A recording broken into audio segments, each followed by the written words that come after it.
he began to question his role in the BPC, deciding that ideology of black consciousness had become full circle, it could take us no further. He joined the firm of attorneys as an article clerk. Ramaphosa completed a B. Proc at UNISA and joined the Council of Unions of South Africa as a legal advisor. And it was in this position until 1991 where CUSA advised him to establish the Union of Mine Workers. He was arrested and briefly detained under the now defunct Righteous Assemblies Act in Libua. He left CUSA, helping to form the Congress of the South African Trade Unions, COSATU. Between 1985 and 1986, he helped organize two major countrywide NUM strikes.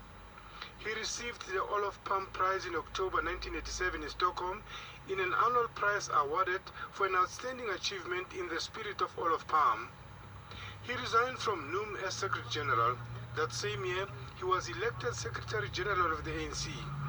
When COSATU joined forces with the United Democratic Front against the PW Botha regime.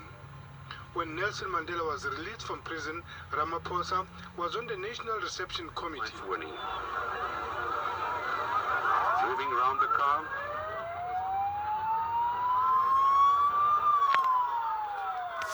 He became Secretary General of the ANC from 1991 to 1994. In his capacity as a General Secretary, he became the head of the negotiations commissions of the ANC and participated in the Conference for Democratic South Africa, CODESA. And also ensuring that you end up with a democratic result. On May 24, Ramaphosa was elected chairperson of the Constitutional Assembly. To the next president of South Africa. Comrade Cyril, you are now the president of the ANC as well as the president of South Africa. Not always in that order. The party needs a new chapter of leadership, and so repeat after me. I am president by the will of the people who voted for the ANC, and by the grace of the NEC of the ANC, who hereby decided on me. This is my first executive order. To all the politicians in the ANC and beyond who are corrupt, let me say this. Your unsubtle criminality has allowed your actions to become part of the public discourse. It also shows arrogance in believing that you are entitled to the spoils of your corruption. You are not. I know who you are. I give you all 24 hours in which you have the democratic freedom to resign from your position voluntarily. There will be no extension. If you do not resign publicly, you will be arrested in full view of the people of South Africa. You will forfeit some human rights. You will be suspended without any payment of salary until you come to trial. You will be given a fair trial within the dictates of the Constitution.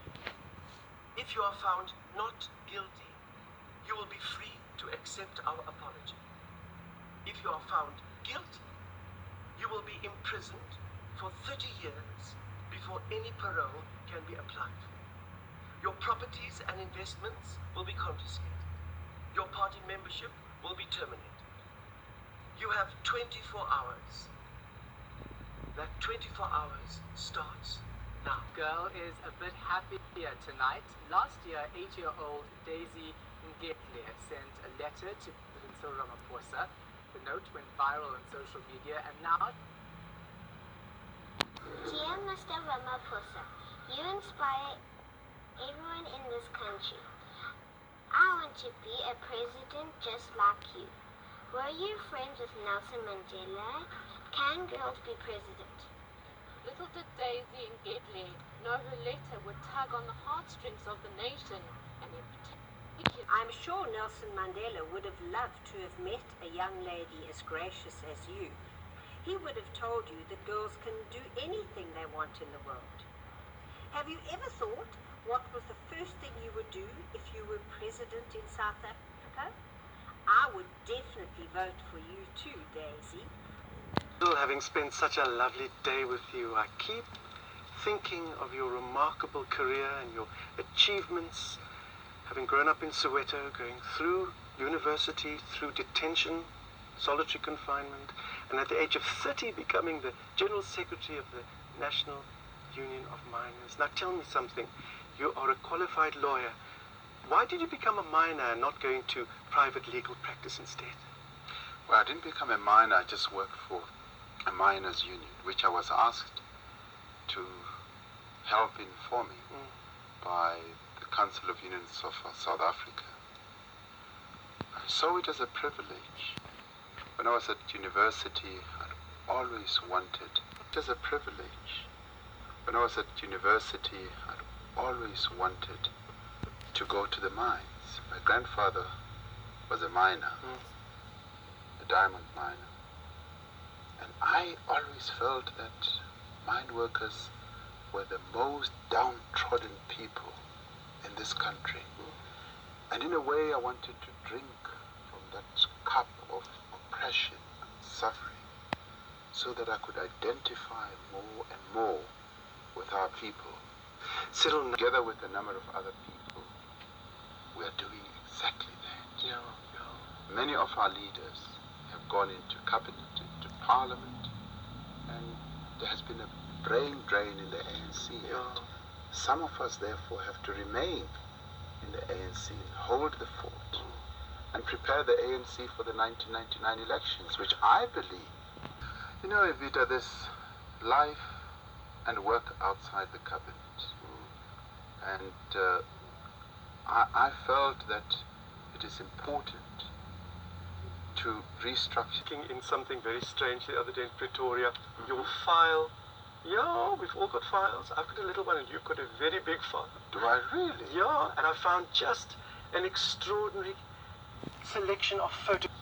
You with Ruth Meyer. Was this taken yes. during CODESA? Yes, it was. As we were reaching the culmination of the negotiation process. You and Ruth actually did an enormous amount to get the Constitution and this new Government of National Unity into existence. You must be quite an extraordinary ally across the party line. Well, I think it is a mistake to think that two people did it. Yeah. What we achieved, and all of us, was achieved by all South Africans. All of us played our little part here and there to get us where we are. So it isn't Ruth and I who wrote the Constitution. We all wrote the Constitution. We all wrote the Constitution. Moment to sing with his Joe Slow. Ach, nee. Oh yes. And we had wonderful singing moments during the negotiation. The Ben Gubanis of this world and the Walter Felgates, and they were being difficult. We were presenting proposals to them, and they didn't want to bite. And we reverted to, I think it's a classical song, Give Me a Kiss to Build a Dream On. But we converted it to the political situation then, and we said, give us a deal to build a dream. How does the song go? Oh, should I really sing? Ja, asseblief, Cyril. It goes, give me a kiss to build a dream on, and my imagination will make that moment live. Then we converted it, we said, give us a deal to build a dream on, and our imagination will make that moment live. Oh, dis mooi.